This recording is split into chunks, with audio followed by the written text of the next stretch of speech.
Chapter 1. Early Morning. It was early one morning in October. Mrs. Jones was in the kitchen making breakfast. She'd been up since 5 o'clock. Mrs. Jones looked at her watch.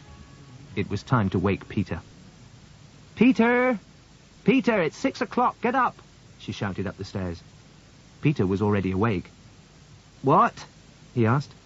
"It's 6 o'clock!" his mother shouted. "Oh, okay," Peter replied. He could smell the breakfast which his mother had prepared for him. He got out of bed slowly and went to the bathroom. "Peter!" his mother shouted again. "Yes, Mum, it's okay, I'm up," Peter shouted back through the door. He washed quickly because it was cold and ran back to his bedroom. "Peter, your breakfast ready," Mrs. Jones continued. "Yes, Mum, I'm coming," Peter replied as he was dressing. He ran down the stairs and went through the sitting room to the kitchen. "Oh, here you are," his mother said. "Hurry up or your breakfast will go cold." Peter sat down and ate his breakfast. "Do you want some more tea?" Peter's mother asked. "Yes, please," Peter replied with a smile. "Where are you going today?" Mrs. Jones asked as she was pouring out the tea. "I don't know," Peter said. "What's the time?" "It's 6:30, answered Mrs. Jones, looking at her watch. "I must go," Peter said, finishing his cup of tea. "Thanks for breakfast." "What time will you come back this evening?" asked Mrs. Jones anxiously. Peter stood up. "I don't know. If it's a long drive, I won't be back until tomorrow." "Take care of yourself, Peter," his mother said, giving him his coat. "Don't worry, Mum, I will," said Peter. Then he quickly put his coat on and went out into the hall. "Goodbye," his mother shouted. "See you, Mum."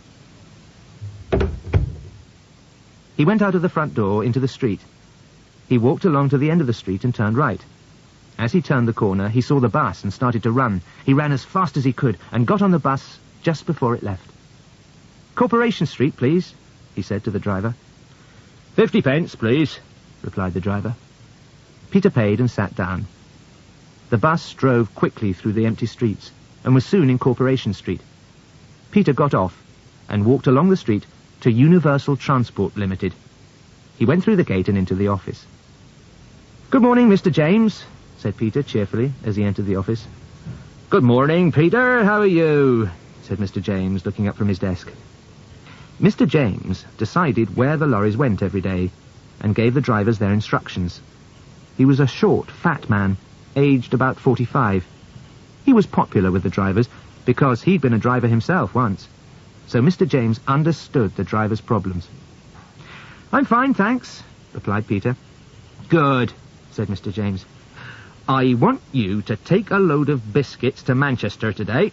You can stay the night there and come back tomorrow." "Right," answered Peter. "Is the lorry ready?" "No, Peter, not yet." "Can you help load it, please?" asked Mr. James. Peter went outside and walked over to his lorry. He helped put the boxes of biscuits in the lorry and then drove it to the gate. The man at the gate gave Peter the address for the biscuits in Manchester and asked Peter to sign some papers. Peter thanked him, got back into the lorry and drove out of the gate. It was still only 7:30, and Bridgewater was quiet. He drove along Corporation Street and through the centre of the town. The town was empty, and all the shops were still closed. Peter drove on and soon passed people leaving their houses and hurrying to work. Peter took the road for Bristol, and by 8 o'clock he'd left Bridgewater and was out in the country. He turned on the radio and listened.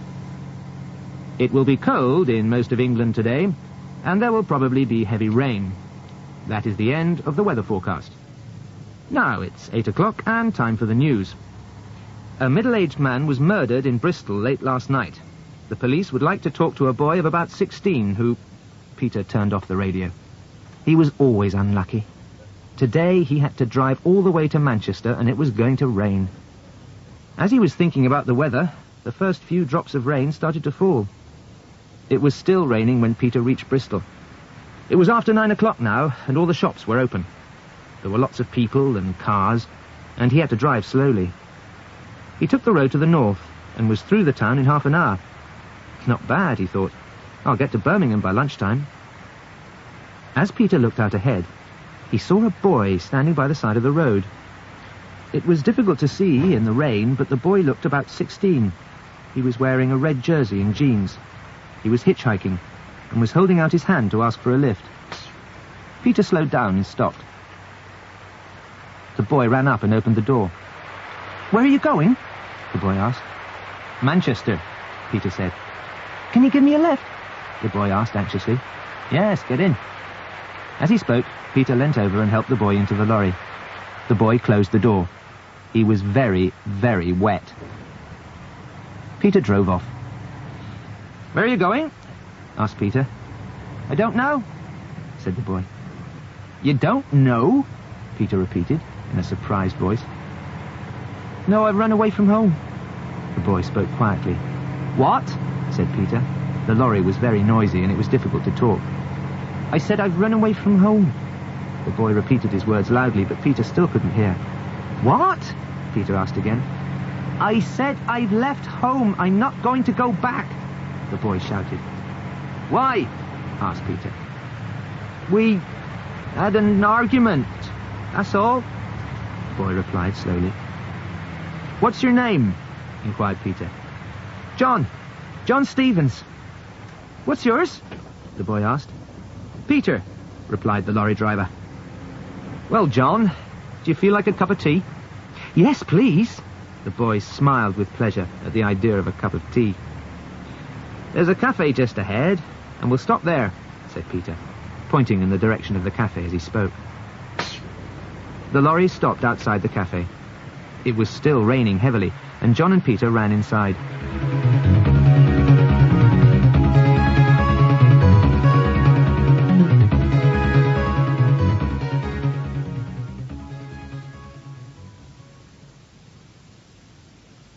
Chapter 2. The Newspaper. It was warm in the cafe, and Peter went up to the counter where a girl was serving. John took a seat at a table. "2 teas, please," said Peter to the girl at the counter. "Here you are, love," said the girl, as she pushed 2 cups of tea towards Peter. "That's 90 pence, please." Peter gave her the money and carried the cups of tea over to the table where John was sitting. "Thank you," said John. The tea was hot and sweet, and warmed both of them up. "So, you've left home then?" said Peter. "That's right," John replied. "Why?" Peter asked. "I told you we had an argument," said the boy. Peter smiled. "You don't have to tell me if you don't want to." "I want to," said John. "I must talk to someone." "Tell me what happened then," said Peter in a kind voice. "Well, you see," John began, "my parents are dead and I live with my uncle." Peter interrupted the boy. "In Bristol?" "Yes, that's right," said John. "My uncle has always been kind to me, but he never lets me do anything." "What do you mean?" asked Peter. The boy pushed back his chair. "Well, he never lets me go out in the evenings." Peter nodded. "Why not?" "Oh," the boy said, "he says that I must stay in and study instead. He makes me stay in and study every night while my friends are out enjoying themselves." "I see," said Peter as he drank his tea. "That's why you ran away, is it?" John shook his head. "Not really. It was because of what happened last night." "What did happen?" asked Peter, watching the boy's face closely. "I told my uncle that I wanted to go to the cinema with some of my friends," John explained. "But my uncle wouldn't let me go and told me to study instead." "Yes," said Peter, encouraging the boy to continue his story. "When he wasn't looking, I ran out and went to the cinema with my friends. When I came back, my uncle was waiting for me. He was very, very angry and asked me where I'd been. I told him I'd been to the cinema. When I told him that I'd been to the cinema, my uncle hit me in the face." John paused to drink his tea. "Does he often hit you?" asked Peter. "When he gets angry. Last night he hit me very hard and I got angry and hit him back," replied John. Peter's face was serious. "What did your uncle do then?" he asked. "Nothing. You see, I must have hit him very hard because he fell on the floor and didn't move." John stopped speaking and looked at the table. "What did you do then?" asked Peter quietly. John hesitated. I was afraid, and so I ran out. Where did you go? Inquired Peter. Oh, I can't remember. When I came back an hour later, there were several police cars outside the house. All the lights in the house were switched on. Then a policeman came out of the house and saw me. There he is, he shouted, and ran after me. I ran away, and the policeman didn't catch me. I slept in the bus station and started hitchhiking early this morning. Well, said Peter, you certainly had a busy night. Why did you run away from the police? Because they wanted to catch me, put me in prison, answered John. But why do you think they wanted to put you in prison? Continued Peter. Because my uncle must have telephoned the police. He must have told them to catch me because I'd hit him. Do you want some more tea? Asked Peter. John nodded. Yes, please. Here's 90 pence, said Peter, handing John the money. Can you go and get 2 more teas? John went to get the tea. There were a lot of people in the cafe, and he had to wait. Peter picked up a newspaper which someone had left on the table. Peter looked at the front page. Man found dead. The body of Mr. Robert Stevens, 44, was found in his home at 24 Devonshire Road, Bristol, last night. There must have been a fight because a lot of the furniture was broken. Nothing has been stolen. Police are looking for Mr. Stevens' nephew, John Stevens, aged 16, who lived with him. When Peter had read this, he quickly put the newspaper in his pocket. A minute later, John returned with the tea. Was there anything interesting in the paper? John asked. No, said Peter. Drink up your tea, because we must leave as soon as possible. They finished their tea quickly and walked out to the lorry. Peter started the engine and drove off. It had stopped raining and the sun was shining. It was now warm inside the lorry, and John began to feel sleepy. If you want to sleep, Peter said, you can get into the back. The lorry's not quite full, and there's an old coat of mine there you can lie on. Thanks, said John. That'll be good. Peter stopped the lorry and John got into the back. They drove off again. Peter drove as fast as he could in order to make up for lost time. There were only a few cars, and soon the lorry was near Tewkesbury. Suddenly, Peter saw a police car stopped on the road ahead. As he drove closer, a policeman walked out in front of the lorry and held his hand up.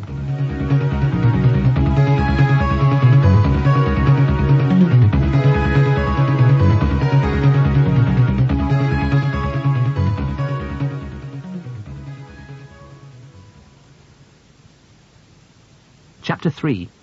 The lorry is stopped. The policeman held his hand up. Peter slowed the lorry down and stopped. The policeman walked up to the side window.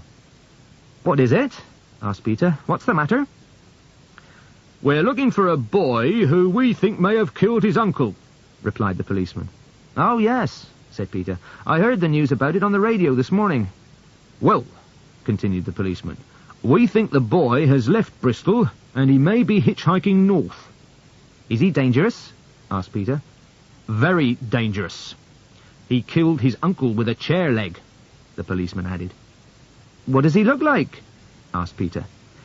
The policeman took out his notebook and read, John Stevens, aged 16, brown hair, brown eyes, average height, last seen wearing a red jersey and blue jeans. The policeman looked up from his book. Have you seen him? He asked Peter. Yes, said Peter. I've seen hundreds of young men dressed like that this morning. It could have been any of them. Okay, said the policeman. Thanks for your help. If you do see him, let us know, won't you? Of course, replied Peter, and started the engine. Cheerio, shouted the policeman. Just a minute, said another voice. The policeman turned around. Another policeman was getting out of the police car. He was big and red-faced and had a nasty voice. What is it now? Asked Peter. I've got to be in Manchester before 5 o'clock. All right, this won't take long, said the second policeman.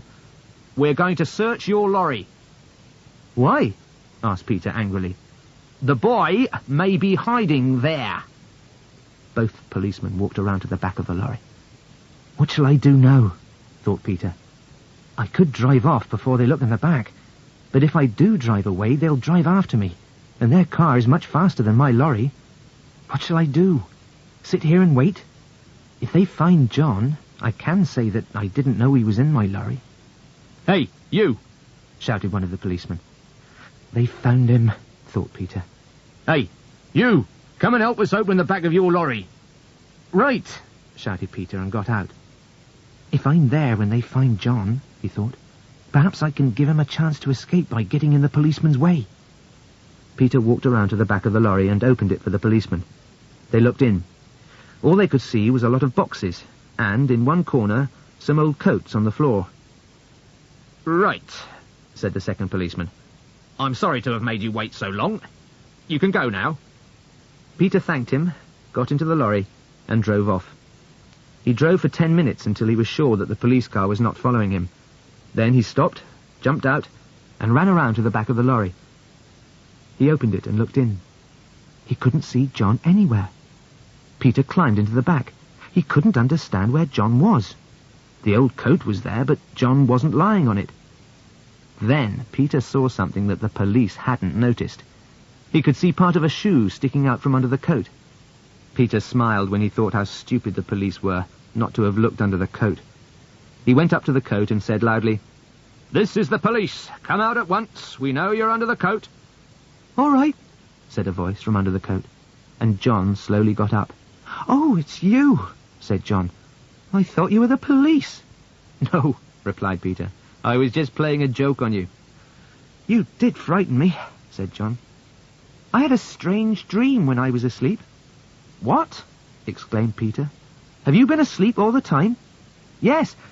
I dreamt the police were searching the lorry." "That wasn't a dream," replied Peter. "It was real." "You mean that the police stopped the lorry when I was asleep?" asked John. Peter nodded his head. "Yes," he said. "And you didn't tell them where I was?" asked John. "No," said Peter. "But why did you help me?" asked John. "You could have got into trouble yourself." "Because I don't think you did what the police said," answered Peter. "What has my uncle told them?" asked John. "Your uncle hasn't told them anything." "Oh, well, in that case," said John. "Because he's dead," said Peter quietly. "Oh, no," cried John. "I didn't hit him very hard."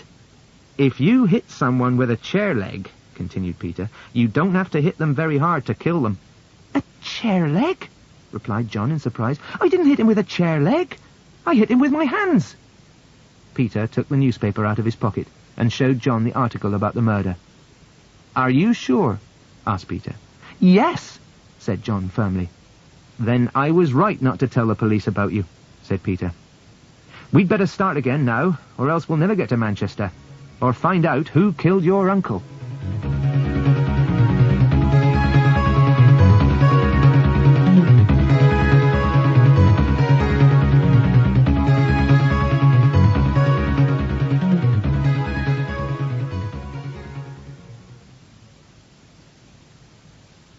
Chapter 4. Arriving in Manchester. By 5 o'clock, Peter and John were outside Manchester. "Have you ever been here before?" asked Peter. "No, I haven't," said John. "Well, this is what we'll do. I've got to take my load of biscuits to this address." He gave John a piece of paper. "It'll take me an hour or two to unload everything, and then I'm going to go and see some friends." "Why are you going to go and see some friends?" asked John. "I thought you were going to help me find out who killed my uncle." "I am going to," replied Peter. "When I was younger, I had a lot of friends in Bristol. We used to meet a lot, and sometimes we did stupid things." "What do you mean, stupid things?" John didn't understand. "Oh, fighting, breaking windows, borrowing cars," explained Peter. John interrupted. "Borrowing cars?" Peter smiled. "Well, taking them for an evening, driving around and then leaving them." "Did you do that?" asked John, looking surprised. "We had nothing else to do," Peter continued. "It was fun, for a time."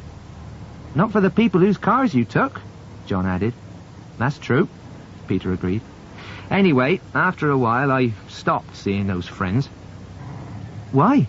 asked John. "Because they started stealing cars and selling them," explained Peter. John nodded his head. "I understand." Peter went on. Soon after that, they were caught by the police. What did the police do? Asked John. They sent my friends to prison, said Peter. John looked at Peter. I'm sure that stopped them stealing. Not really, said Peter, shaking his head.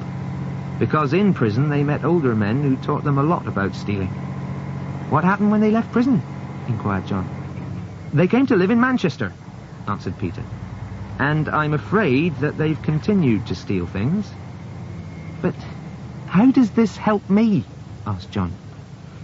When I finished unloading the lorry, I'm going to try to find some of these old friends, said Peter. As they've been in prison, they know lots of criminals, lots of people who make a living by stealing. Criminals always talk to each other about things like your uncle's murder.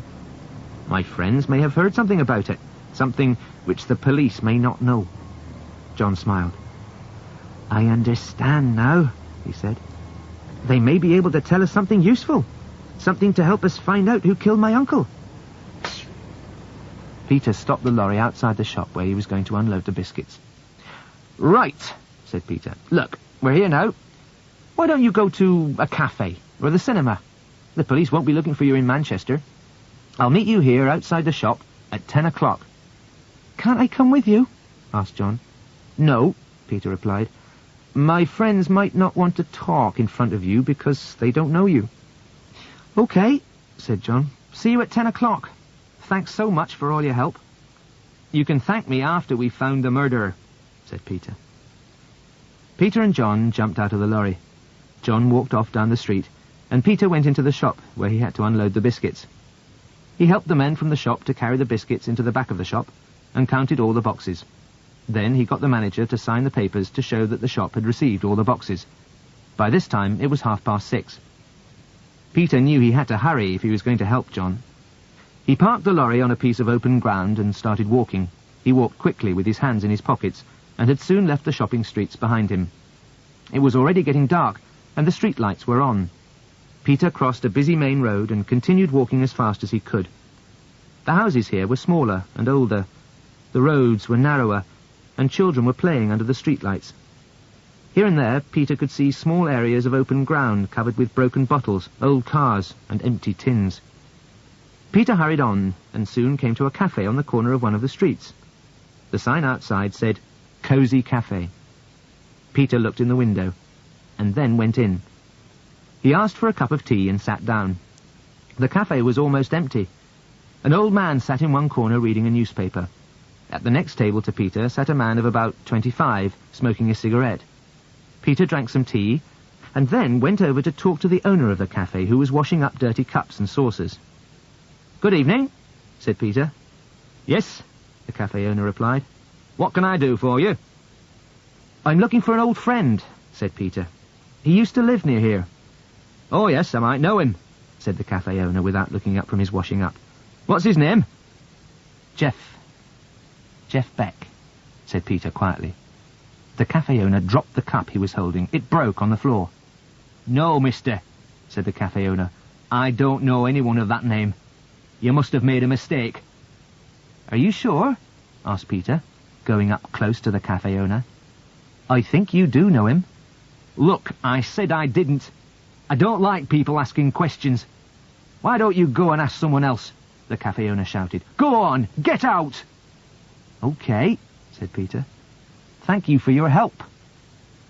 Peter left the cafe and started to walk along the street. Excuse me, can you tell me the time? Said a voice from behind. Peter turned round. It was the man who had been sitting next to him in the cafe. Of course, said Peter, and looked at his watch. As he did so, the man caught hold of Peter's hair and twisted his head back. Peter felt the cold steel of a knife against his throat. Now we're going to see whether you really do know Jeff, or whether you're from the police, the man said.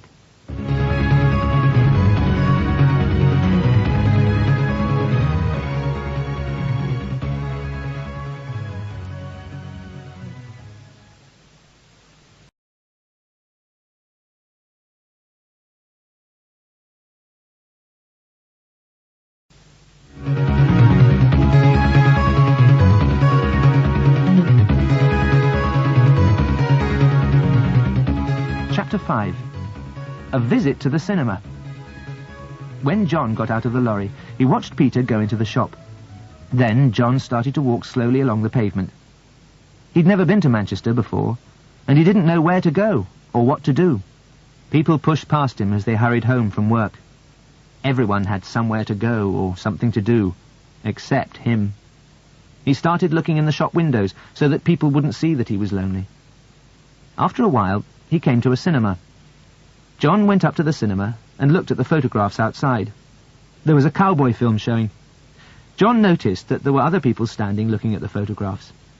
If I stand here, he thought, no one will notice me. They'll think I'm waiting to go to the cinema or to meet someone.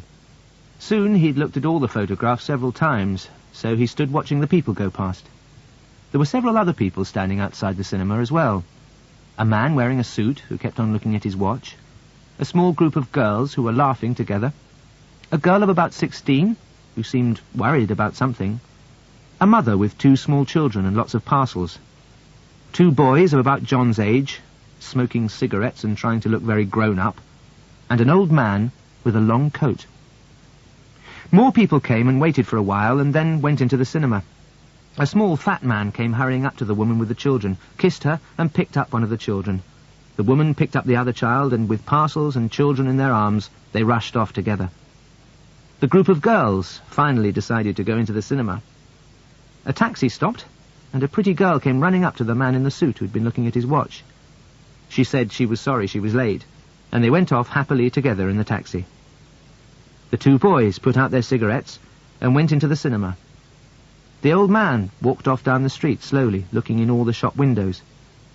The only people left waiting outside the cinema were John and the girl who was looking worried. John looked at the clock outside the cinema entrance. It was 7:30. The film had started at 7:15. John looked at the girl. She was thin, quite tall, and had short brown hair. She looked about the same age as John. She was walking up and down with an angry look on her face.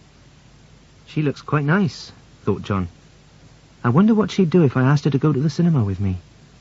Oh, I expect she's waiting for someone. But she's been waiting for a long time now. Perhaps the person she's waiting for isn't going to come. Shall I go and ask her to go into the cinema with me? What if she laughs at me? What if she calls a policeman? As he was thinking this, John looked up. To his surprise, he saw that the girl was not the only other person there. There was a man standing outside the cinema as well. A policeman. John stood quite still. He wasn't sure what to do. If he walked away, perhaps the policeman would stop him and ask him questions. If he stood there, perhaps the policeman would ask him why he was waiting. The policeman looked at John. John looked away and pretended to look at the photographs. After a minute, John looked back at the policeman. He was still staring at him. Then the policeman started to walk towards him. Well, John thought, there's only one thing to do now. I must talk to the girl so that the policeman will think I live here. John walked up to the girl and said, Hello? Hello, the girl said in reply. There was a silence. Do you want to go in and see the film with me? John asked suddenly. I don't know, the girl replied, looking surprised. I'm waiting for my boyfriend. But I've been waiting for half an hour, and he hasn't come yet. Perhaps he won't come, said John quickly. Perhaps he's taken another girl to the cinema instead. The girl smiled. Well, if he's done that, she said, I'll come in with you. But he may just be late, and he'll be angry if he gets here and doesn't find me. The policeman came closer. John took hold of the girl's hand. Come on, he said to her. The film's already started. All right, then, the girl replied. But I hope Steve doesn't get angry. Who's Steve? Asked John. My boyfriend, she replied, as they went up to buy tickets. Oh, don't worry about him, said John, feeling very happy because he'd escaped from the policeman. Your boyfriend will never know you went into the cinema with me, will he? John turned to the ticket office and asked for 2 seats at the back. At £6.60, please, said the woman selling the tickets. John gave her the money. What's your name? He asked, turning to the girl. Susan, she replied. What's your name? John, he said with a smile. He took her hand and they went into the cinema together. The film had already started and it was dark inside. They found 2 seats at the back and sat down. Susan squeezed John's hand. "I like you," she said to him. "You're nice."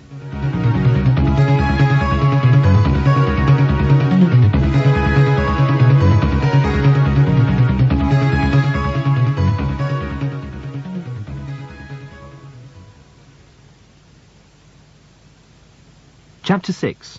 The Cabaret Club. The man holding the knife pushed Peter and said, "Come on." "All right," said Peter. "I'll go with you. Jeff's a friend of mine, and he'll be angry with you if you hurt me." "Come on, then," repeated the man. "Let's go." They walked along the dark street. The man with the knife walked just behind Peter. At the corner, a big car was parked. "Stop here," the man said, and opened the door of the car. "Get in. Don't try to escape or do anything stupid." The man started the engine and drove very fast through the narrow, dark streets. After only 5 minutes, the car stopped outside a big house. There was a sign outside the house which said Cabaret Club. There were lots of cars parked in front of the house. "Get out," the man said. Peter got out of the car and stood on the pavement. "This way," said the man, pushing Peter towards the front door. Peter could hear music coming from the house. The man rang the bell, and a little window in the door opened. A man's face appeared in the window. "What do you want?" asked the face. "It's me," said the man from the cafe. "I've brought someone who says that he's a friend of Jeff." "Jeff's in the back room," the man at the door replied, and opened the door to let them in. The man from the cafe took Peter through the hall and stopped outside a door at the end of the corridor. Peter looked around. The rooms on each side of the hall were full of people drinking, talking, and playing cards. The man with Peter knocked at the door and pushed Peter into the room. It was a small room, full of smoke. 3 men were sitting around a table playing cards. One of the men turned around and looked at Peter. It was Jeff. "Well, look who's come to visit us," Jeff said in a surprised voice. Then Jeff turned to the man who'd brought Peter from the cafe and asked, "Why did you bring Peter here?" "Well, boss," the man replied, "he said he was a friend of yours, but I thought he was from the police." "Well, you're wrong," said Jeff. "Peter is a friend of mine, and I hope you didn't hurt him." Peter smiled because he was pleased that Jeff remembered him. "Okay," said Jeff. "All of you get out. I want to talk to my old friend Peter." The others left the room, and Peter and Jeff were alone. "Well, Jeff," said Peter, sitting down, "you haven't changed much." "Perhaps not," replied Jeff. "But I'm much richer now. I own this club." Peter grinned. "So, you've stopped stealing and started working honestly?" Jeff laughed. "Well, not exactly. You could say that I control the people who do the stealing. I sell the things which they steal. The club makes it very easy for me to do this because lots of people come here every day." "Anyway," Peter said, "I didn't come here for lessons about being a successful criminal. I need your help." "Why?" asked Jeff. Peter told Jeff the whole story, that Peter had given John a lift, that the police thought that John had killed his uncle, but that John said he hadn't killed him. "I don't think John did kill his uncle," Peter continued. "But how can we prove it?" "Well, there is only one way," replied Jeff. "You'll have to find the murderer." "But I don't know how to start." "Have you heard anyone talking about the murder?"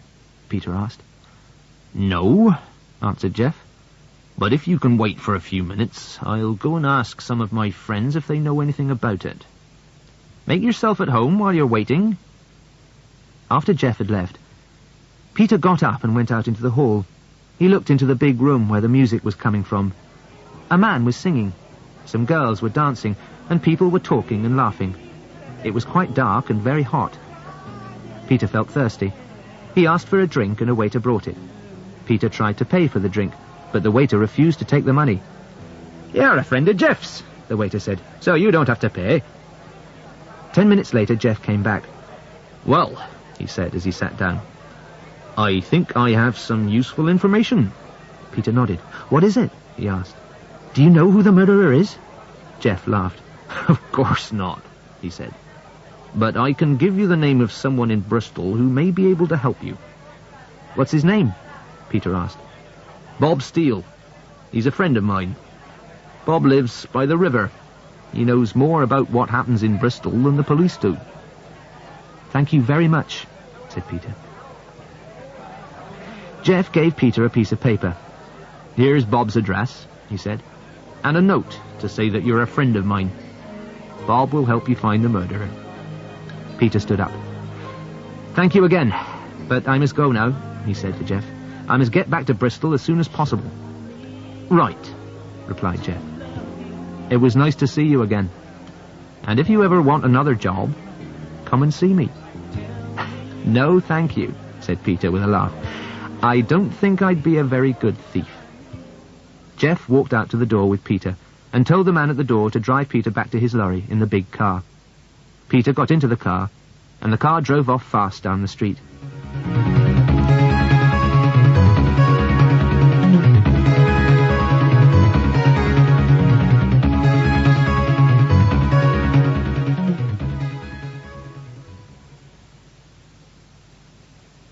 Chapter 7. John learns a lesson. Meanwhile, John and Susan were sitting in the cinema. They were sitting close together, and John had his arm around Susan. The film wasn't very good, but they were both enjoying it. Then the film stopped, and the lights came on. It was the interval. John turned to Susan and said, "I'm very thirsty. Would you like a cola?" "Yes, please," she replied. John stood up. "Stay here," he said, "and I'll go and get you one." John walked to the end of the row of seats where they were sitting, and up to the girl who was selling drinks and ice creams. "Yes, what do you want?" asked the girl with a smile. "2 colas, please," replied John. "There you are. That's £1.20, please," the girl said. John gave the money to the girl and started to walk back to Susan. Then he stopped. He could see that Susan was talking to another boy. She was arguing with him. The boy seemed very angry. John heard Susan say to the boy, "It's your own fault. You were late. Now go away and leave me alone." The boy didn't reply. He turned around and walked towards John. The boy bumped into John, knocking one of the bottles of cola on the ground. "Hey, what do you think you're doing?" said John angrily. "You'd better leave my girl alone," answered the boy, "or I'll do more than just push you." John picked up the bottle from the floor and went back to Susan. "Who was that?" John asked Susan. "It was my boyfriend, Steve," Susan replied. "He's angry with me because I didn't wait for him outside the cinema." "What did your boyfriend say?" John asked, as he passed Susan one of the bottles. Susan had a drink. "Steve told me to come and sit with him," she said. John nodded. "And what did you say?" he asked. "I told Steve to go away and leave us alone. I told Steve that I was a free person and didn't belong to him. I said that he didn't own me, and that I can do what I like. And anyway," she added, "I like you much more than him." John smiled. "I certainly like you much more than I like Steve," he said. Just then the lights went out and the film started again. John put his arm around Susan. "Give me a kiss," he whispered to her. She did. "Please, be careful," she whispered suddenly. "If Steve sees us, he'll be very angry." John looked around just in time to see Steve walking out of the door at the back of the cinema. "It's all right," said John. "Steve has just left." Time passed very quickly for John and Susan, and soon the film finished and the lights came on. "Look," John said as they waited to leave the cinema, "I can't explain now, but I've got to go back to Bristol. If you give me your address, I'll write to you." When they got outside, Susan opened her bag, wrote down her address, and gave it to John. While she was writing, John looked at his watch. It was 10:15, but he'd promised to meet Peter at 10 o'clock. "I must go now, Susan," John said. "I'll write to you." "Goodbye," Susan said, "and take care of yourself." John gave her a quick kiss and started to walk back to the shop where he had said he would meet Peter. He walked quickly, thinking of Susan and the cinema. Suddenly, a voice shouted, "Hey, you!" John stopped and turned around. It was Susan's boyfriend, Steve.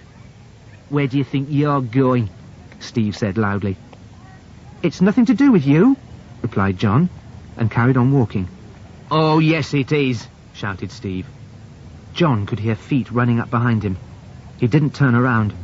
Suddenly, John felt a kick on the back of the leg. He tried to run, but fell over instead. He lay on the ground, and as he looked up, he saw that Steve was standing over him. "Now we'll have a little talk," said Steve. "No, we won't," said John, jumping up and pushing Steve away. Then John looked around.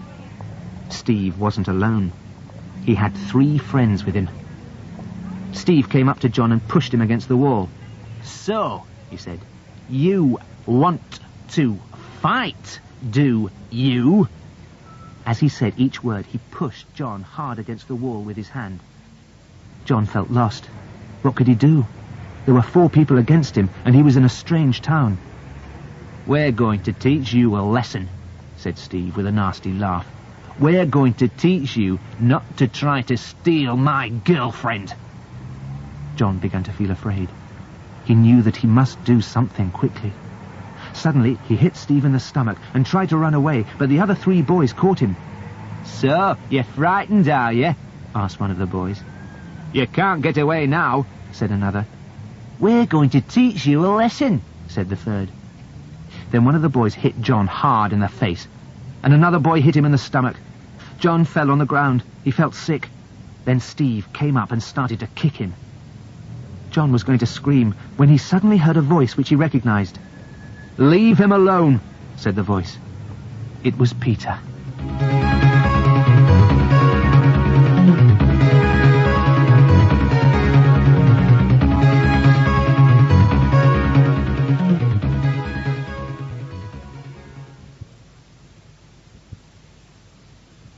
Chapter 8. River Street. "Leave him alone," Peter shouted. Steve stopped kicking John and turned around. "Who are you?"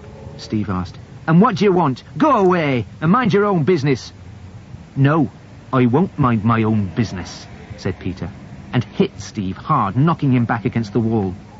John, seeing that the others were watching Steve and Peter fight, jumped up and started to run. "This way!" shouted Peter. "Get into the car!" John ran over to the big black car which was standing by the pavement. As John got in, he looked back to see that Peter had beaten Steve. Steve and his friends were running away.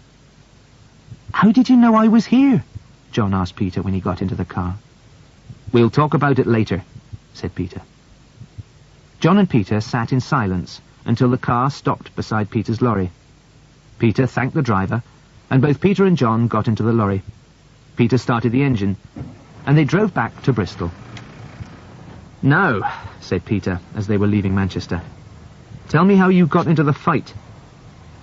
John explained to Peter about the cinema, Susan and Steve. "I hope that fight taught you a lesson," said Peter. "Don't—" "Yes, I know," replied John with a laugh. "Don't steal other boys' girlfriends. You sound just like Steve." "But how did you know where I was? You arrived just in time." "I didn't know where you were," replied Peter. "It was just luck. I was in the car on the way back to the lorry when I saw the fight. I asked the driver to stop because it didn't seem to be a fair fight. It was 4 against 1. I didn't recognize you until after I'd shouted stop." "That was lucky," said John. "Yes," laughed Peter. "But next time be more careful. Next time you get into a fight, I may not be there to rescue you." "All right," answered John. "But what happened when you went to see your friends? Were they able to help us?" Peter told John about his visit to the cafe, the meeting with the man with the knife, and the talk with Jeff at the Cabaret Club. "When can we go and see this man in Bristol? The one Jeff told you about?" asked John. "It depends on when we get back to Bristol," said Peter. "What's the time?" "It's 11 o'clock, John replied. "Well," said Peter, "we should arrive in Bristol at about 5 o'clock in the morning. If we have some sleep after we arrive, we could go and see Bob Steele before lunch." "Won't you have to work tomorrow?" inquired John. Peter shook his head. "No," he said. "Universal Transport don't expect me to drive back until tomorrow, so I needn't go to work tomorrow. We'll have all day tomorrow to find the murderer." It was warm in the lorry. John was tired after his day's excitement, so he soon went to sleep. Peter drove on and on through the night. Halfway to Bristol, they stopped at a cafe and had coffee and some sandwiches. Then they drove on again. The big lorry was empty and so went faster than usual. There were no cars and only a few lorries on the road. They drove faster than Peter had expected, and it was still dark when they arrived in Bristol. "Wake up!" shouted Peter. "We're in Bristol now." John looked out of the window sleepily. Peter stopped the lorry. "You'd better come to Bridgewater with me," he said. "It may not be safe for you to stay in Bristol." "No, don't be stupid," replied John. "I can look after myself." "All right," said Peter with a smile. "Do you want to get out here?" "See you at lunchtime," said John as he got out of the lorry. But before Peter had time to reply, John jumped back into the lorry. "Perhaps you're right," John said. "I'll come to Bridgewater with you." "Why did you change your mind so suddenly?" asked Peter. "Because I saw 2 policemen walking up as I was getting out of the lorry," answered John. John stayed with Peter in Bridgewater. After their tiring night, they both slept well. Peter's mother was surprised to see John, but Peter explained that he was a friend in trouble. He did not explain what the trouble was. Soon after 12 o'clock the next day, they drove back into Bristol. Peter stopped the lorry outside a house close to the river. "I think this is it," he said. He took out the piece of paper which Jeff had given him and looked at the address. "Bob Steele, 12 River Street. Yes, that's right." Number 12 River Street was a small, low house, which hadn't been painted for a long time. The windows were dirty, and the curtains were drawn. The house looked empty. Peter knocked at the door. There was no answer. Peter knocked again. "I'm coming," shouted a voice.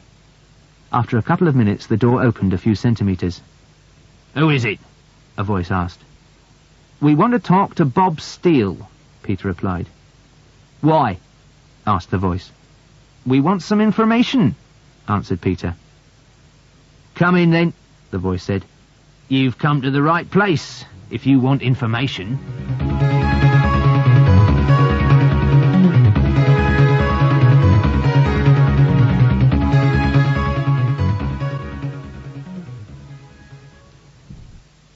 Chapter 9.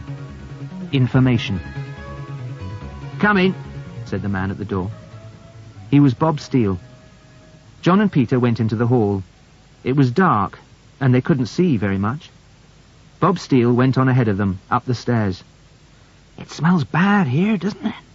John whispered to Peter.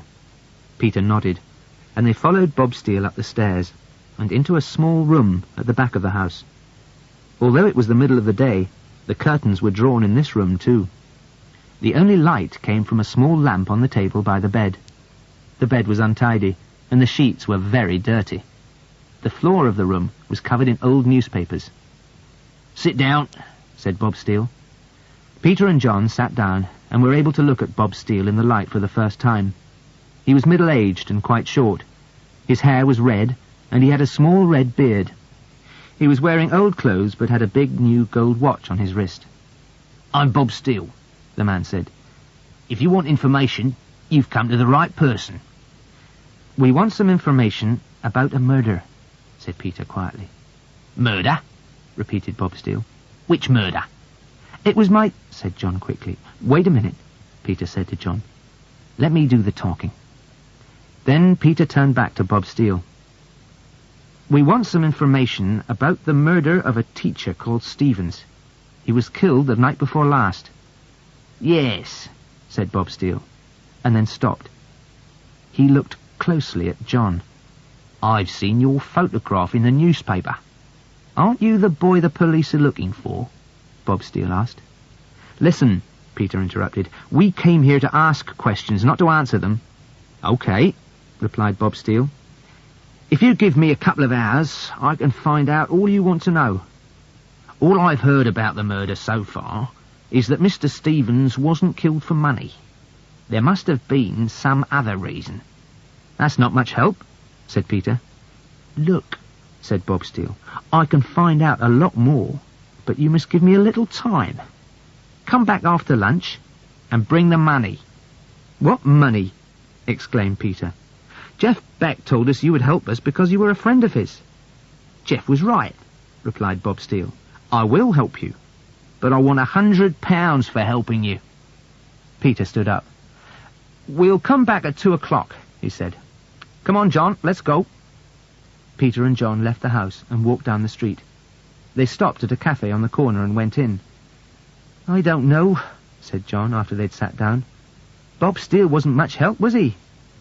Let's wait and see, said Peter. But, Peter, replied John, I haven't got £100 to give to Bob Steele. Neither have I, said Peter.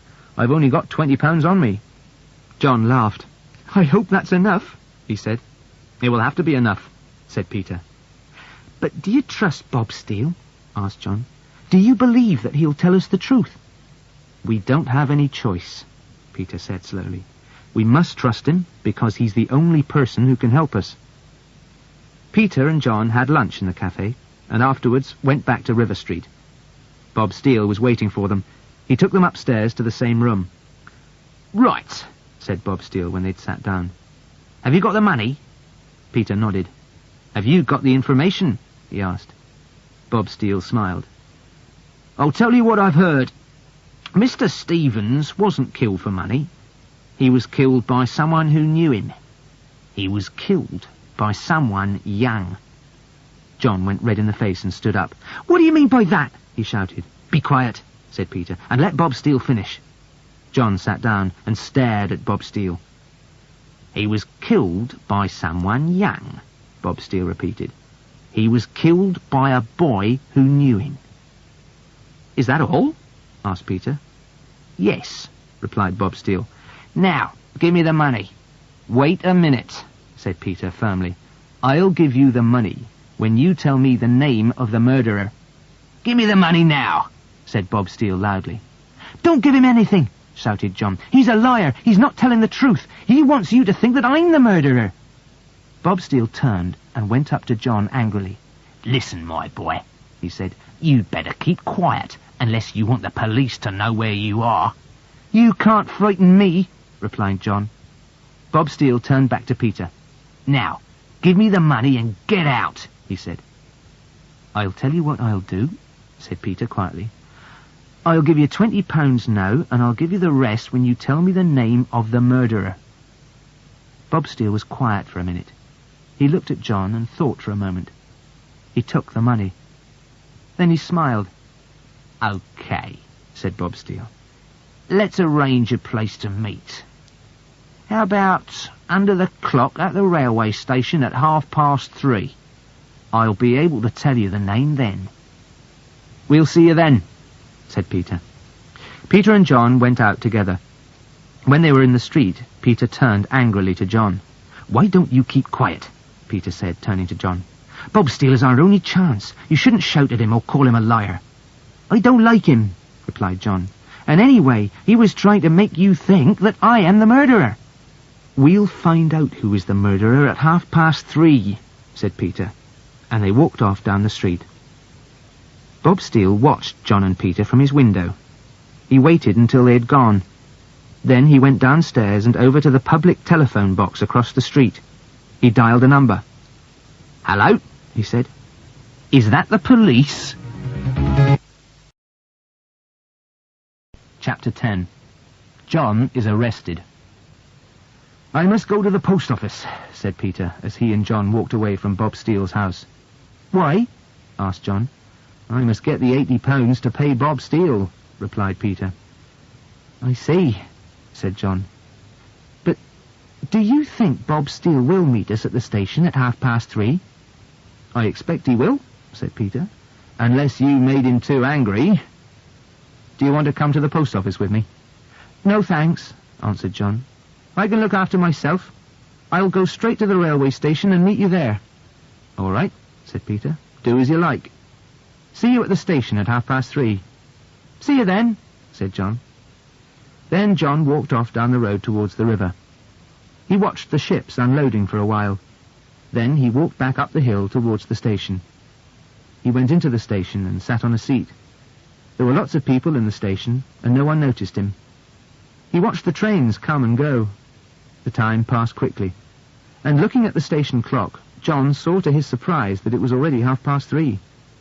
He couldn't see either Peter or Bob Steele. John got up and walked over to the clock. 5 minutes passed. He began to wonder what had happened. Suddenly, 2 men walked up to him. "I wonder what they want," thought John. "Perhaps they want to ask the way." "John Stevens," the first man said. "I am Detective Inspector Shaw. You are under arrest for the murder of your uncle." They were policemen.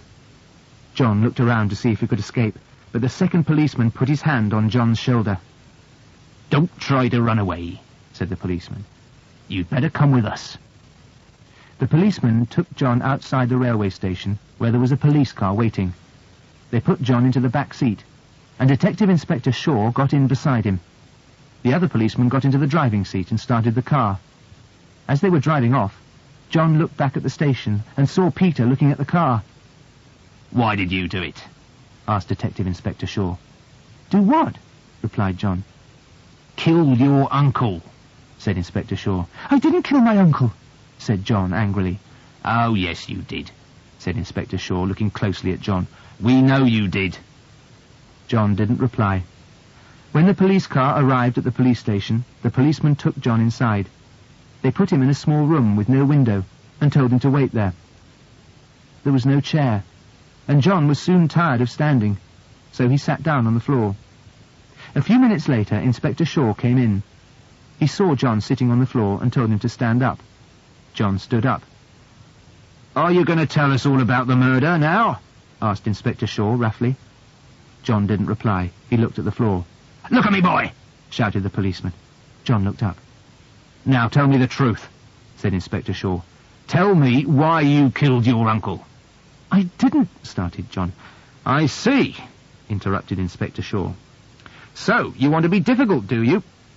Inspector Shaw went out of the room and banged the door. John sat down again, but as soon as he did so, the door opened, and he was told to stand up. After about an hour, another policeman came in, smiled, and said hello to John. "I'm Sergeant Black," he said.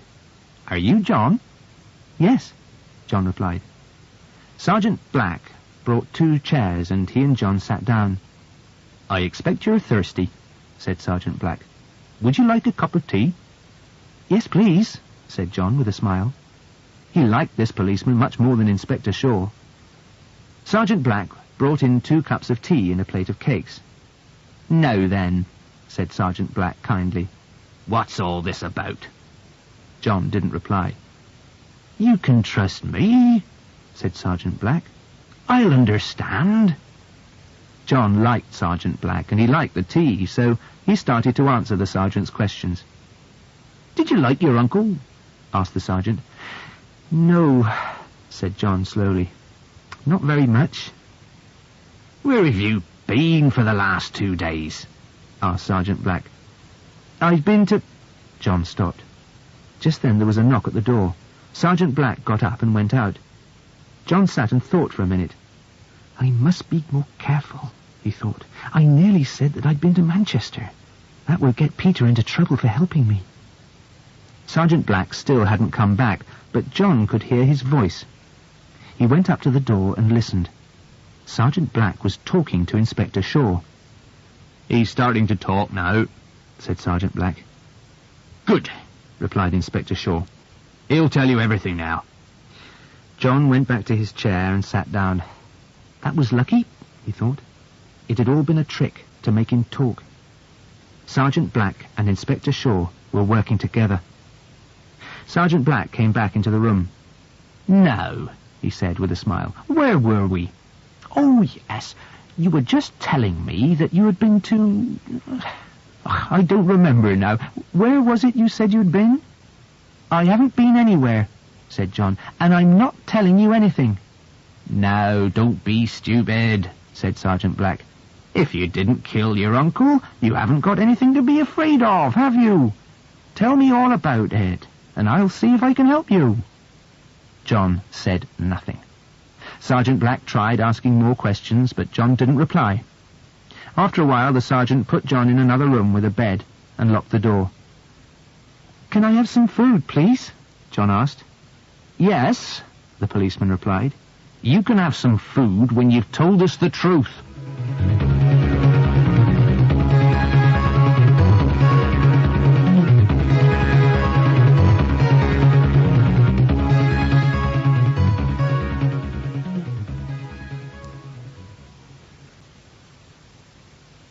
Chapter 11.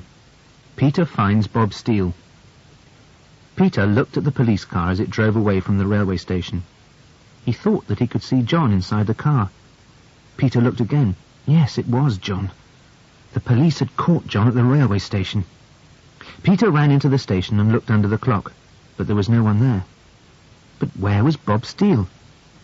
Perhaps Bob Steele had already left. Or perhaps he'd seen the police and run away. Or perhaps Bob Steele had told the police that John would be waiting at the station at 3:30. Peter turned around angrily and left the station. Peter went back to River Street to collect his lorry. He also wanted to talk to Bob Steele again. He wanted to find out if Bob Steele had told the police about John, and if he knew anything more about the murder. When Peter arrived at River Street, he was still feeling very angry. Peter banged on the front door of Bob's home, but there was no answer. He waited for a moment and then banged again. There was still no answer. Peter tried to look in the front windows, but he couldn't see anything because the curtains were all closed. He went around to the back of the house and banged on the back door. There was no answer. Right, thought Peter. If Bob Steele is at home, he'll have to go out at some time. If he's out, he'll return home in the end. So I'll wait for him. Peter walked back to the front of the house and drove his lorry around the corner, out of sight. Then Peter went into the cafe on the corner where he and John had waited at lunchtime. He sat at a table at the window from which he could watch Bob Steele's front door. It was just after 4 o'clock. Peter drank a cup of tea and waited. By 5 o'clock, Bob Steele still had not appeared. Peter drank another cup of tea and ate some biscuits. At 6 o'clock he went out, bought a newspaper, and returned to the cafe. He looked at the front page of the newspaper. Youth arrested for murder. Police are still trying to find the murderer of 44-year-old schoolmaster Robert Stevens. This afternoon, the police said that Mr. Stevens' nephew, John, was helping them with their inquiries. Peter pushed the newspaper away angrily. So it was true. John was under arrest. Peter asked for another cup of tea. At 6:30, he decided not to wait for Bob Steele any longer. He was just leaving the cafe when he suddenly stopped. He could see Bob Steele walking quickly along the street away from number 12. Peter decided to follow him. Bob Steele went towards the centre of the town, and Peter followed him. When Bob Steele stopped across the road, Peter hid in a doorway. When Bob Steele looked around, Peter hid behind his newspaper. After a few minutes, Bob Steele stopped at a bus stop. Peter waited in a shop doorway, pretending to read his newspaper. The bus came, and Bob Steele got on. Peter followed and sat close to the door of the bus so that he could watch Bob Steele without being seen. Peter wasn't sure what ticket he should buy, so he asked to go to the centre of town and hoped that Bob Steele would get off there. Peter was right. Bob Steele got off at the bus station in the centre of the town. Here it was easier for Peter to follow because there were more people. Soon Bob Steele turned into a narrow side street. Peter followed him. But when Peter turned the corner, he was surprised to see that the side street was empty. Peter walked along the side street slowly and carefully, stopping every few meters to listen. Halfway down the street, he could hear voices coming from a dark shop doorway. He went close to the doorway and listened. Peter could hear Bob Steele's voice, but couldn't hear all the words. Peter could only hear some of the words Bob Steele was saying. Told you. Trust me. The police. Arrest. Railway station. Peter moved closer to try to hear what Bob Steele was saying. Suddenly, Peter bumped into a tin which was lying on the ground. The tin made a loud noise. Bob Steele and the person he was with stopped talking. Peter jumped back and tried to hide, but it was too late. There's someone there, shouted Bob Steele, and he and the person he was talking to ran off down the street. Peter ran after them. He could see both of them clearly as they ran ahead of him. The person Bob Steele had been talking to looked quite young, about 15 or 16 years old. At the end of the street, Bob Steele turned to the right, and the boy he had been talking to turned to the left. What shall I do? Thought Peter. Which one should I follow? He decided to run after Bob Steele. He ran as fast as he could, and slowly got closer and closer to Bob Steele. Bob Steele looked over his shoulder at Peter and tried to run faster, but Peter caught up with him and took hold of his coat. Bob Steele tried to get free, but he couldn't escape. Peter caught hold of Bob Steele's arm and twisted it behind his back. "Now," said Peter, "you're going to tell me the truth."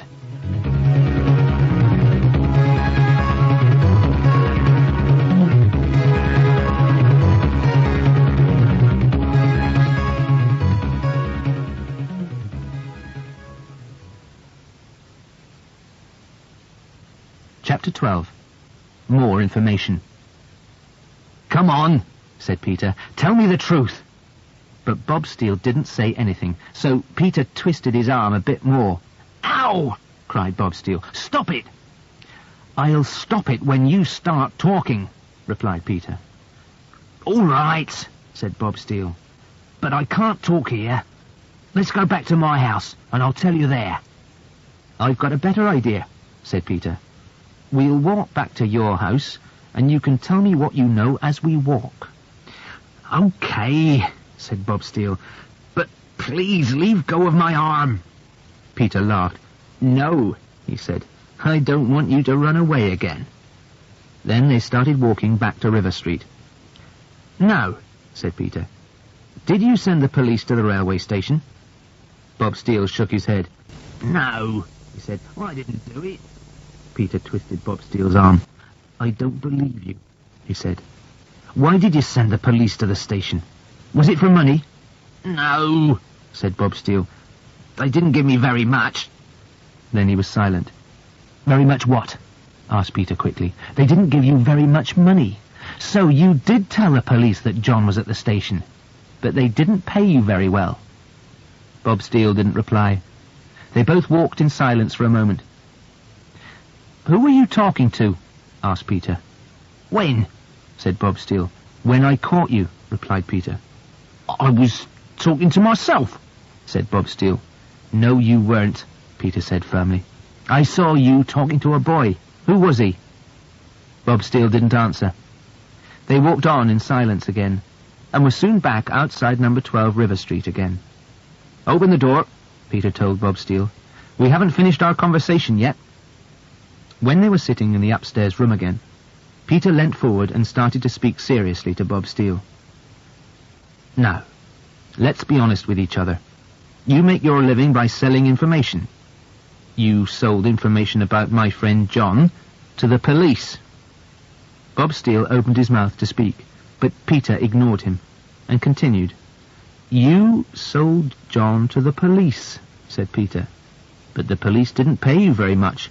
So someone else must have paid you as well. Someone else must have given you money to tell the police where John was. Am I right?" Bob Steele looked at the floor and didn't reply. Peter went on.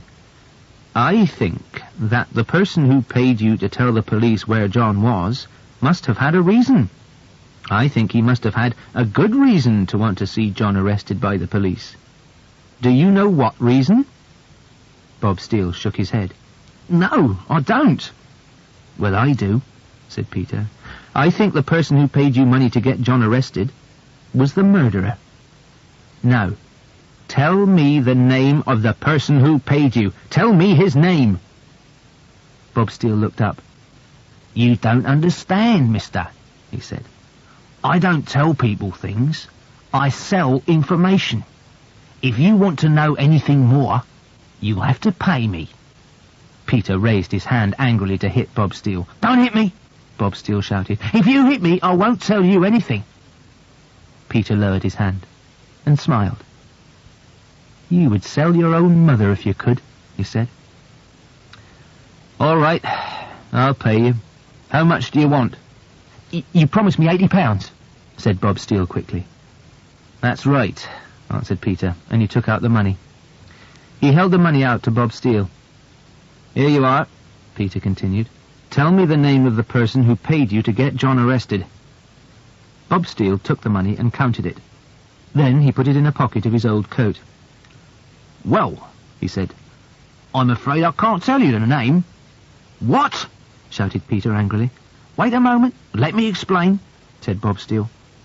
I can't tell you the name because I don't know it. But I can tell you 2 things. What are they? Asked Peter. Firstly, said Bob Steele slowly, that everything I told you this afternoon was true.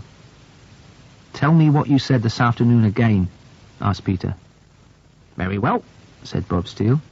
I told you that Mr. Stevens wasn't killed for money. He was killed by someone who knew him. He was killed by someone young. What's the second thing you have to tell me? Peter asked. Just this. If you go to Manor Park Secondary School, you will find the answers to all your questions. How will I find the murderer at Manor Park Secondary School? Asked Peter in surprise. Mr. Stevens was a teacher there, answered Bob Steele. Peter stood up quickly. I'm going to go there now, he said. But I may have some more questions to ask you, especially if I find that you haven't been telling me the truth. I think I'll tie you up to make sure that you don't go out while I'm away. Peter picked up a piece of rope which was lying on the floor. He tied Bob Steele to the chair in which he was sitting. Then Peter ran down the stairs and out of the house, leaving the front door partly open. Manor Park Secondary School was on the other side of Bristol. It was lucky that the lorry was around the corner. Peter got into the lorry and drove off to the school, very fast.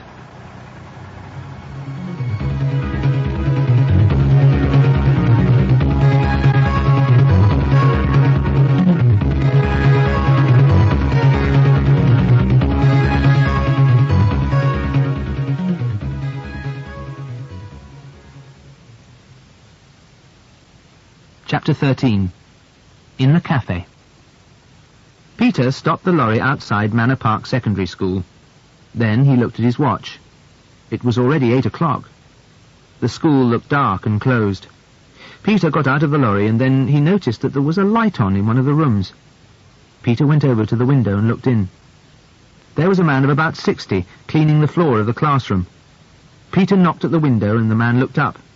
The man saw Peter and opened the window. What do you want? The man asked. I'd like to have a talk with you, Peter replied.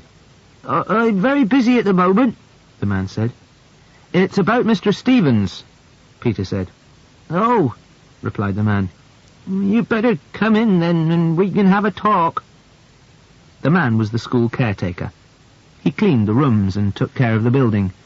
The caretaker let Peter in and they sat down in the caretaker's room together. What do you want to know about Mr. Stevens? Asked the caretaker carefully. Are you from the newspapers? Peter shook his head. No, he said, and I'm not from the police either. I'm a friend of Mr. Stevens' nephew, John. Oh, yes, said the caretaker. John has been arrested by the police. Peter nodded. That's right, he said. But I think the police are wrong. I don't think John killed his uncle.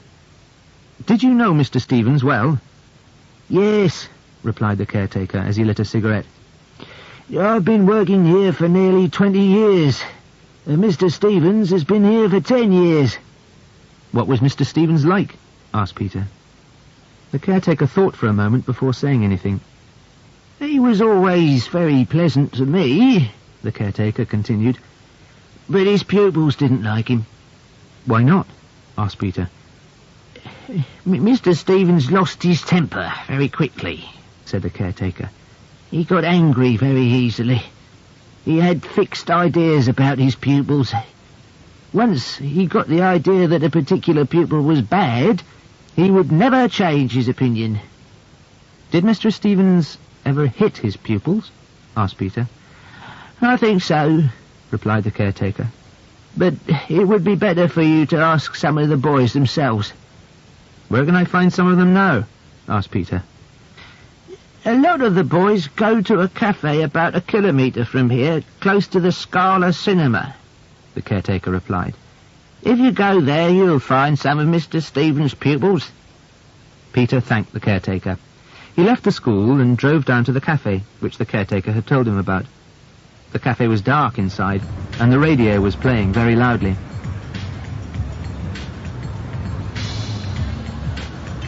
A crowd of boys and girls aged 15 or 16 were standing by the door. Peter went up to them, said hello, and then asked them if they knew Mr. Stevens. "Stevens?" said one of the boys. "I'm glad he's dead. He was terrible." "Why was he terrible?" asked Peter. "Mr. Stevens used to make us look stupid. He used to make jokes about our clothes and say how stupid we were all the time," the boy explained. "My father's in prison," said another boy, "and Mr. Stevens used to make jokes about it in every lesson. He used to ask me if I was going to be a thief like my father." "Stevens used to hit us too," said another boy. "Why?" Peter asked. "He used to hit us all the time," the boy replied. "He hit us if we were late or if we didn't answer his questions correctly." "What was Mr. Stevens like in school on the day he was killed?" Peter asked the group of boys. "It's funny you should ask that," said one of the boys, "because he had a big argument in our class that day." "What was the argument about?" inquired Peter. "I don't remember now," said the boy. "I think it was because Mr. Stevens said that the boy had been rude to him. The boy said he hadn't, but Mr. Stevens shouted at him and gave him a lot of extra homework to do."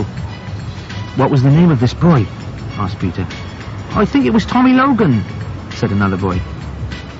Peter thanked the boys for their help and asked them where he could find Tommy Logan. "Tommy could be anywhere," one of them said. "He's got a motorbike. But he usually comes here to the cafe at about 9 o'clock, so if you wait, you'll probably see him." Peter went into the cafe, got a cup of coffee, and sat down. He'd been waiting for nearly half an hour when he heard a motorbike arrive outside. A dark-haired boy, wearing a leather jacket, pushed through the crowd at the door. The boy came up to Peter. "I hear that you're asking questions about me," he said, staring at Peter. "What do you want?" Peter looked at the boy in the leather jacket. Peter couldn't remember where he had seen him before. Then Peter remembered. This was the boy he had seen talking to Bob Steele.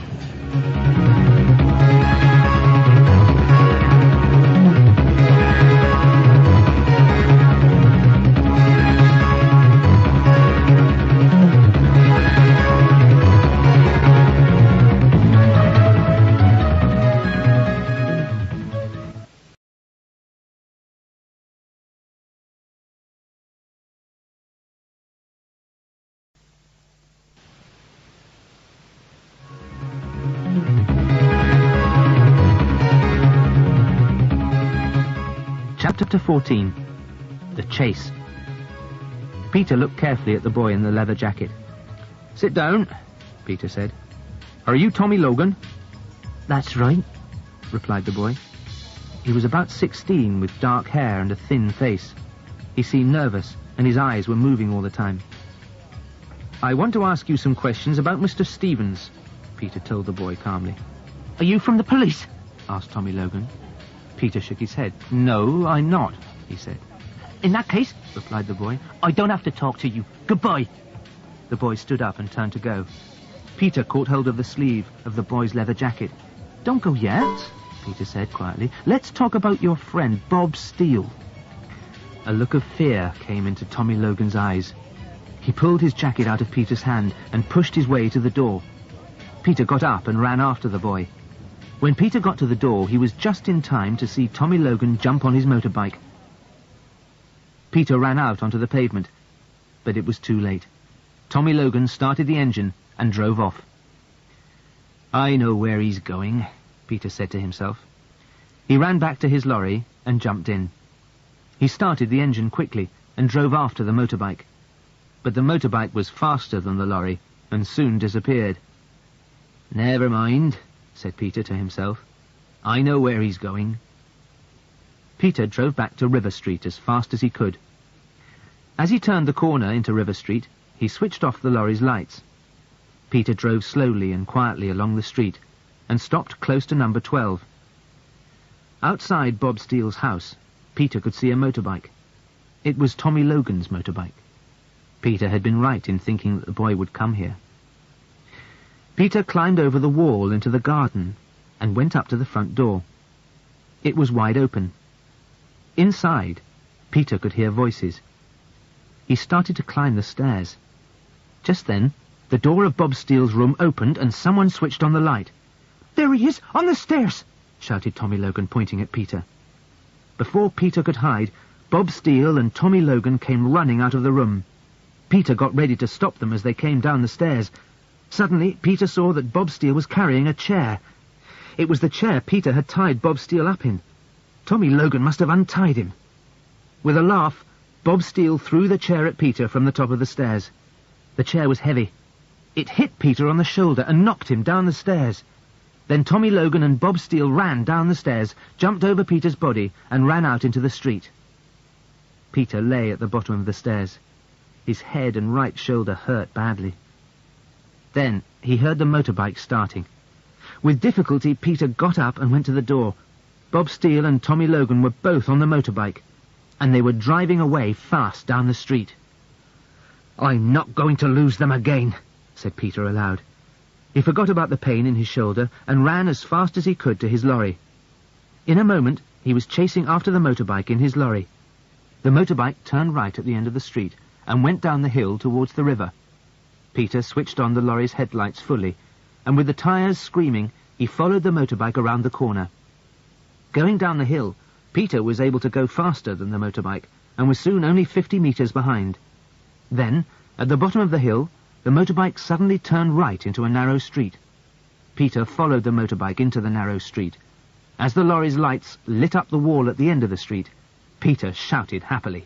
"Now I've got you," he shouted. "There's no way out." The street had no exit. The only way out of the street was back to the road. The motorbike went to the end of the street, and discovering that there was no way out, turned around. Then the motorbike drove back towards Peter. Peter could see Tommy Logan's face as he drove the motorbike straight at the lorry. Peter quickly turned the lorry across the street so that the motorbike could not pass, and then he waited for the crash. With a roar, the motorbike came right up to the lorry. Then Tommy Logan saw a narrow gap between the lorry and the wall. The gap was less than a metre wide, but big enough to let the motorbike escape. The motorbike roared through the gap between the lorry and the wall. Peter was furious. Angrily, he turned the lorry around and began to chase the motorbike. When he turned into the road by the river, Peter could just see the back light of the motorbike disappearing in the distance. He drove faster. He turned a corner. And then, to his surprise, Peter saw that Tommy Logan and Bob Steele had been delayed. They had stopped in a queue of cars at the traffic lights. The lights were red, and so the cars had to wait. Tommy Logan looked over his shoulder and saw that Peter's lorry was approaching fast. Peter was now very close. Tommy Logan decided he would not wait at the red lights. Suddenly he drove the motorbike out into the middle of the road and past all the cars waiting at the traffic lights. Then, without stopping, the motorbike went straight across the crossroads against the red lights and nearly crashed into a car coming the other way. Peter immediately followed the motorbike and passed the line of cars which was waiting. He didn't wait for the traffic lights to turn green. He drove faster and chased Tommy Logan and Bob Steele across the crossroads and down the street. They were getting nearer the centre of town now, and the roads were busier. As Peter passed car after car in his chase after the two men, he looked in the lorry's mirror. In the mirror, Peter could see a police car with its lights flashing, chasing both the lorry and the motorbike. "Well," thought Peter, "I'm not going to stop now. I'll catch that motorbike if it's the last thing I do." With the tyres screaming and smoking as they went round the corners, Peter drove his lorry as fast as he could after the motorbike. And behind both the lorry and the motorbike came the police car with its flashing lights.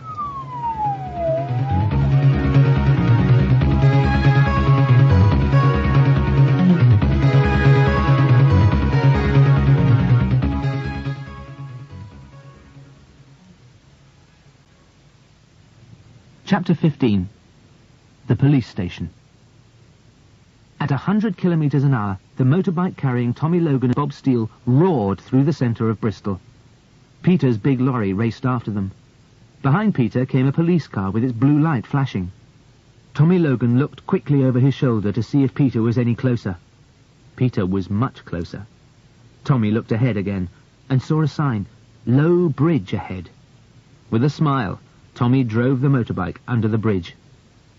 Peter saw the bridge coming, but the lorry was going too fast to stop. The lorry was quite high, and Peter thought it would hit the top of the bridge and crash. With a loud roar, the lorry went under the bridge and missed the top by a few centimetres. Peter wiped the sweat from his forehead. "That was close," Peter said to himself. Peter looked in the mirror again. There were now 2 police cars behind. He could see their blue lights flashing, but he decided he wouldn't stop. He had to drive on. Slowly but surely, Peter got closer and closer to the motorbike. Soon he was next to it. The motorbike and the lorry screamed down the street, side by side. A car coming in the opposite direction saw the lorry and motorbike and drove up onto the pavement to avoid a crash. Finally, Peter got a little in front of the motorbike and slowed down to make it stop. Tommy Logan also slowed down. Then he suddenly drove the motorbike up onto the pavement and past Peter again. The people on the pavement jumped for their lives when they saw the motorbike coming towards them. Bob Steele's face was white with fear as he held onto Tommy Logan's back. Tommy drove the bike onto the road again. He was now 50 metres ahead of Peter. The road was straight now for nearly a kilometre. The 2 police cars behind the lorry were now much closer. Peter could see the flashing lights of another police car in front of them. Tommy Logan saw the police car coming too and started to slow down. A moment later, Tommy turned the motorbike around and came roaring back towards Peter. Peter stopped the lorry in the middle of the road. The 2 police cars behind the lorry screamed to a stop, one on each side of the lorry. Now there was no space for the motorbike to pass. Peter jumped out of his lorry and started running towards the motorbike. Tommy Logan drove the motorbike straight at Peter. But at the last moment, Peter jumped aside. The motorbike crashed into the lorry. Peter stood still in the middle of the road for a second. He watched the motorbike hit the back wheel of his lorry. Behind him, he could hear the policemen getting out of their cars and running towards him and the motorbike. In front of him, another policeman pointed at him and shouted, "Stop!" Tommy Logan was not hurt. He jumped up immediately and started to run away. Peter chased after him.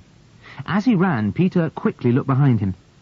Bob Steele was lying on the ground by the motorbike with a policeman standing over him. 2 other policemen were chasing Peter. Peter could run faster than Tommy Logan. He got closer and closer and finally jumped and caught Tommy by the shoulders. They both fell to the ground with Peter holding on to Tommy's coat. Then Peter felt 2 strong hands pulling him away. He looked up and saw 2 policemen. "All right, you 2, stop fighting. You're both under arrest," said one of the policemen. Peter and Tommy both stood up and looked at each other. "No, come with us," said the policeman, who was now firmly holding Tommy's arm. And the 4 of them walked back to the police cars. Another policeman was waiting for them with Bob Steele. Bob Steele had some blood on his face, but he looked more frightened than hurt. The motorbike was put in the back of Peter's lorry, and a policeman drove it back to the police station. Peter, Tommy Logan, and Bob Steele followed in the police cars. When they arrived at the police station, they were taken to see the sergeant. The sergeant took their names and addresses. "Now then," he said, "what's all this about?" Bob Steele and Tommy Logan said nothing. Peter thought for a minute, and then he spoke. "It's about the murder of Mr. Stevens." "Really?" said the sergeant. "You were driving through Bristol at 100 kilometres an hour because Mr. Stevens was murdered, were you?" Peter tried to explain the situation, but the sergeant didn't want to listen.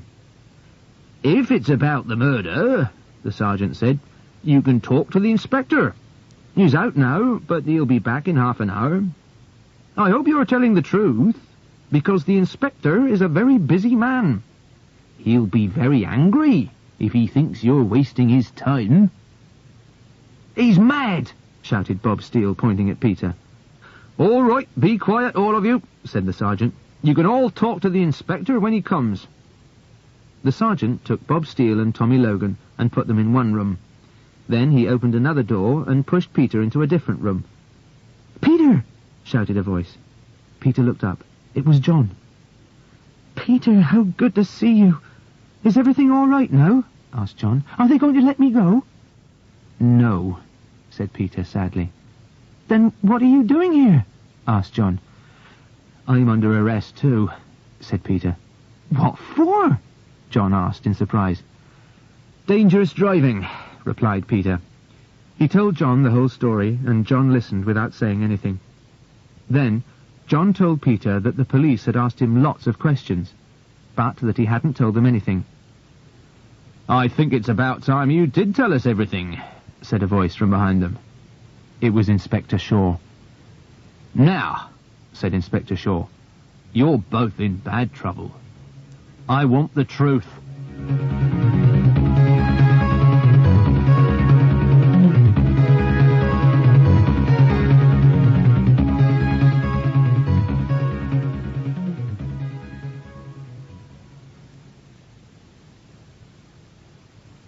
Chapter 16. The Truth is Told. Inspector Shaw sat down. He looked at Peter and John. "I want the truth," the inspector said again. Peter looked serious. He was going to tell the inspector the whole story. He hoped Inspector Shaw would believe him. If the inspector didn't believe his story, Peter knew that he would be sent to prison for helping John and for driving dangerously. Inspector Shaw listened without saying anything, while Peter told him the whole story, from the moment he had given John a lift to the chase through Bristol. The inspector wrote some notes in a little book while Peter was talking.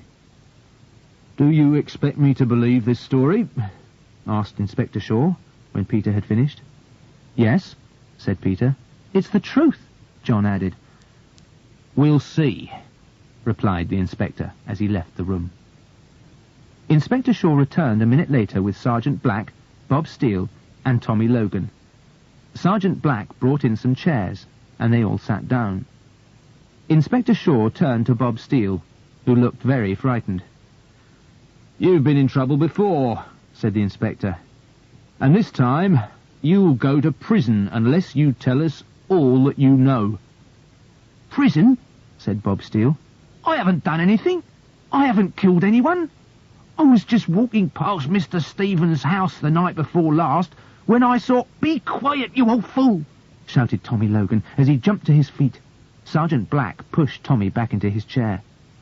"What did you see?" Inspector Shaw asked Bob Steele. Bob Steele continued.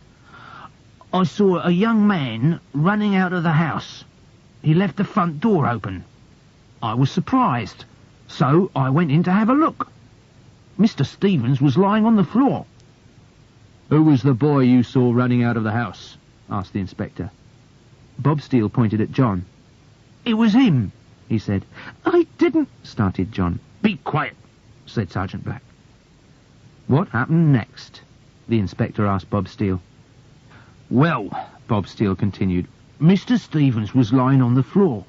I could see that he wasn't dead because he was breathing. Just then, I heard footsteps coming, so I ran out of the back door and hid in the garden. I could hear a loud argument, and then a fight.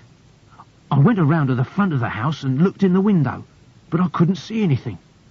I waited, and after a few minutes, I saw a young man leaving the house." "Was it the same boy as before?" Inspector Shaw asked. Bob Steele looked at Tommy Logan. "No," he said. "It was Tommy Logan." "You're a liar," shouted Tommy Logan. "That's not true." "What did you do then?" asked the inspector. "I went into the house again," replied Bob Steele. "But when I saw that Mr. Stevens was dead, I left. I telephoned the police and then went home." "That's not true," shouted Tommy Logan. "That's not true. Bob Steele followed me and then asked me for money. He said if I didn't give him £100, he would tell the police he had seen me at Mr. Stevens' house." "So you were at Mr. Stevens' house?" the inspector said quickly. "Yes, that's right," replied Tommy Logan. He looked angry, and at the same time he looked as if he was going to cry. "Bob Steele kept on asking for more money," said Tommy Logan. "I gave him some more, but it was no use. You caught me anyway." Tommy Logan stopped talking and started to cry. "Stop crying," said Inspector Shaw to Tommy roughly, "and tell us what happened when you went to Mr. Stevens' house." "I didn't mean to," started Tommy Logan. I didn't mean to." "Come on," said Inspector Shaw in a more gentle voice. "Tell us what happened." Tommy Logan looked around at the others. I went to see Mr. Stevens Tommy continued, because he'd given me a lot of extra work to do. He had given me some extra homework because he thought I had been rude to him in class. I did the work at home and then took it around to Mr. Stevens' house. I wanted to explain to him that I thought he was being unfair to me. When I got to the house, the front door was open. I knocked, but there was no answer. I went into the front room and I saw Mr. Stevens lying on the floor. I thought he was ill, so I started to lift him up. What did Mr. Stevens do? Asked the inspector. Mr. Stevens opened his eyes and looked at me. Then he pushed me away and stood up. I gave him the work that I had done. Mr. Stevens looked at it for a minute and then threw it on the floor. He said it was all wrong. He hit me hard on the face and said that he was going to teach me a lesson. I told Mr. Stevens that he didn't have any right to hit me. He just laughed. I tried to leave, but he stopped me. Then he took off his coat and said he was going to beat me. I pushed him away and ran for the door, but Mr. Stevens got there first and pushed me back. Tommy Logan stopped talking and looked quickly at the inspector. And what happened then? The inspector asked. Mr. Stevens started hitting me on the head and on the body, Tommy Logan continued. He was hitting me hard, so I became angry and picked up a chair to push him away. Mr. Stevens caught hold of the chair and it broke. One of the legs fell on the floor, so I picked up the chair leg instead. Mr. Stevens laughed and said I couldn't hurt him however hard I tried. He hit me again. "Come on," he said, "hit me. Are you frightened to hit me?" Then Mr. Stevens came closer and hit me in the face again. I hit him with a chair leg. He stopped and picked up the other chair leg. Then he shouted that he was going to kill me. He ran towards me holding the chair leg. As he came close, I hit him with all my strength and he fell to the floor. Tommy Logan stopped speaking, and there was a short silence. Then he looked at the inspector and at John. "I didn't mean to do it," he said. "I didn't mean to do it."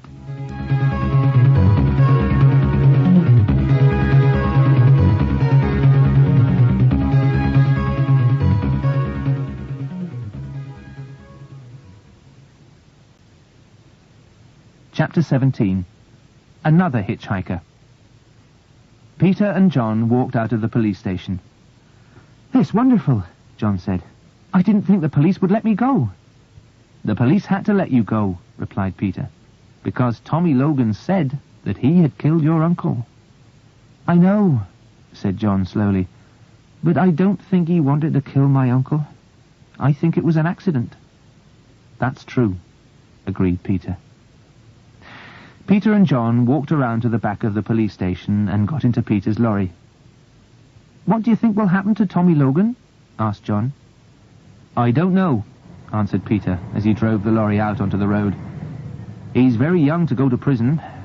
The person who should go to prison is Bob Steele, because he tried to make money out of your uncle's death." "But why aren't you angry with Tommy for trying to hit you with his motorbike when you were chasing him?" John asked. "Because I expect I would have done the same in his situation," said Peter. "Don't forget that Bob Steele had frightened Tommy and told him that the police would put him in prison for the rest of his life," replied Peter. "I don't know what I'm going to do now," said John. "I don't want to stay at school. I must try to find a job." "Why not come to Universal Transport with me," suggested Peter, "and see if they can give you a job?" John looked at Peter. "Do you think they would give me a job?" he asked. "I expect so," said Peter, smiling. "I hope so," said John. "I would like to drive lorries from Bristol to Manchester.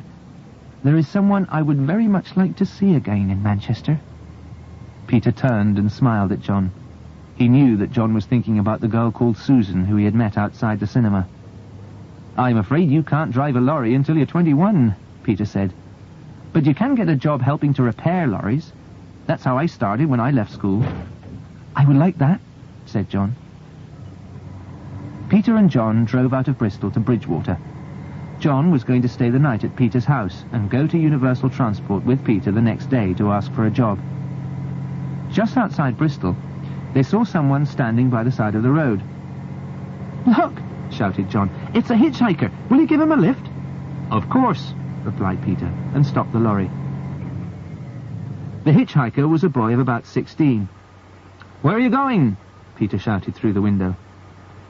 "I don't know," answered the boy. "I'm running away from home." "Oh, no," said Peter with a laugh. "We can take you to Bridgewater if you like." The boy got in and sat down. He looked very nervous. "So you're running away from home, are you?" said John to the boy with a smile. "I expect you think you've killed your uncle, too," Peter said to the boy. Then John and Peter looked at each other and started laughing. "I don't understand what you're talking about," said the hitchhiker. "And why are you laughing at me?" Peter and John were laughing too much to reply. "Let me get out of this lorry," shouted the hitchhiker. "I think you're both mad." Peter stopped the lorry and let the hitchhiker out. Then Peter and John drove off towards Bridgewater. They were both still laughing.